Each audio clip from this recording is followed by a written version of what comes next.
You ever have one of those days where you feel like you're running flat out, just working harder and harder, but you're not actually getting anywhere? Well, that exact problem is at the heart of one of the most important business books ever written. Today, we're going to crack open Eliyahu Goldratt's classic, The Goal, and find the one simple secret to figuring out what's really holding you back. So picture this. Our hero, a plant manager named Alex Rogo, gets called into his boss's office and gets hit with that ultimatum.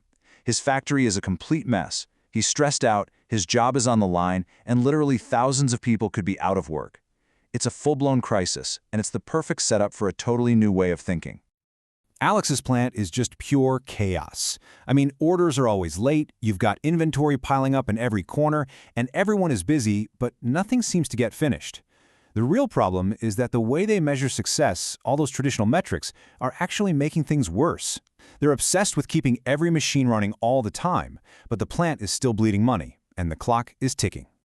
Right in the middle of all this madness, Alex runs into his old physics professor, a brilliant, kind of mysterious guy named Jonah. And Jonah doesn't offer a quick fix. Instead, he asks Alex a question that sounds so simple, but completely flips his world upside down. He just asks, what is the true goal of your company? Alex's answers are probably what you and I would say, right? To be efficient, to make quality products, to have the latest tech. But Jonah just shoots every single one of them down. He says, look, those things are all important for sure, but they are just the means to an end. They are not the goal itself. So what is the goal? Jonah lays it out plain and simple. The one universal goal of any company that wants to stay in business is to make money. Now, that sounds almost too obvious, right? But it's an incredibly powerful shift. It means every single action the company takes has to be measured against this one crystal clear objective. Okay, so if the goal is to make money, Jonah says you have to stop using all the old, complicated metrics. You need a new, much simpler way to measure if you're actually moving in the right direction. And he gives Alex just 3 things to track. Jonah's whole system is built on these 3 simple ideas. First, you've got throughput. That's just the rate at which money comes in the door through sales. Next is inventory, all the money that's tied up in stuff you're hoping to sell. And finally, operational expense. That's the money you have to spend to turn your inventory into throughput. That's it. The whole game is to crank up throughput while pushing inventory and operational expense down. And this quote from Jonah is a total game changer. It redefines what it means to be productive. See, just being busy doesn't count. If you're running a machine just to make parts that pile up and don't get sold, you're not being productive. You're actually being counterproductive because you're jacking up inventory and expenses without making a dime of throughput. So, this all sounds great in theory, but how do you actually use it? Well, the book's most famous part explains it perfectly with this amazing analogy. And the funny thing is, Alex learns his biggest lesson not in the factory, but while he's leading his son's scout troop on a hike. So the troop is walking along the trail, but they keep getting super spread out, with these huge gaps forming. Alex realizes that it doesn't matter how fast the kids at the front are walking. The entire troop as a single unit can only move as fast as its slowest member, this little guy named Herbie who's struggling with a really heavy backpack. And that is the aha moment. It's so brilliant. Herbie is the bottleneck. He's the one who dictates the speed or the throughput of the entire system. Making anyone else walk faster is completely useless. The only way for the whole group to get to the campsite faster is to help Herbie move faster. Back at work, the light bulb goes on for Alex. He realizes his factory is filled with Herbies. These are the bottlenecks, the machines, the processes, the people that are the slowest link in the chain.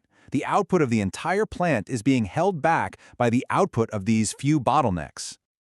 So what did they do on the hike? The solution was actually pretty simple. First, they moved Herbie to the front of the line, so he set the pace for everybody. Then they took all the heavy stuff out of his backpack and let the other scouts carry it. And what happened? Herbie could walk faster, and the speed of the entire troop shot way up. This simple but powerful lesson from a Boy Scout hike becomes the basis for Jonah's whole framework for improvement. It's called the theory of constraints, and it's a repeatable, 5-step process for managing any system's Herbie. The process is super clear. Step 1, identify your bottleneck, find your Herbie. Step 2, exploit it. Squeeze every ounce of productivity you can out of it. Make sure it never sits idle. Step 3, subordinate everything else. This means the #1 job of every other part of the system is to support that bottleneck. Step 4, if you've done all that and you still need more, you elevate the constraint, you invest in it. And finally, step 5, you repeat the process. Because as soon as you fix one bottleneck, a new one will always pop up somewhere else. You can see how massive this shift in thinking is. Instead of this crazy goal of trying to make every person and every machine 100% busy, the entire plant reorganizes around one single mission, making sure the bottleneck is always running as effectively as possible, because that's what feeds the entire system. And the results for Alex's plant? Well, they're nothing short of incredible. By following these steps, his team completely wipes out their backlog of late orders, their inventory plummets, and they start hitting record-breaking shipment numbers. He doesn't just save the plant, he turns it into the most profitable one in the entire company. As Alex's journey continues, he has another realization. This framework, it's so much more than just a set of rules for a factory. It's a way of thinking. It's a scientific method for looking at any complex system, finding its core problem, and figuring out how to solve it. He discovers that the really tough constraints, the ones that are truly holding things back, usually aren't physical things like a slow machine. More often than not, they're invisible. They're bad company policies, clunky procedures, or just plain old outdated assumptions about the way we've always done things around here. And this is what it all boils down to. A manager's real job is to be able to answer 3 questions. What needs to change? What should we change it to? And how do we actually make that change happen? The theory of constraints gives you the tools to figure that out. This is one last, really crucial mindset shift. It's always so tempting to focus on cutting costs, right? It feels productive. But the real leverage, the real power comes from increasing throughput. An hour of lost time at your bottleneck is an hour of lost sales for the entire company. And that's an opportunity you can never, ever get back.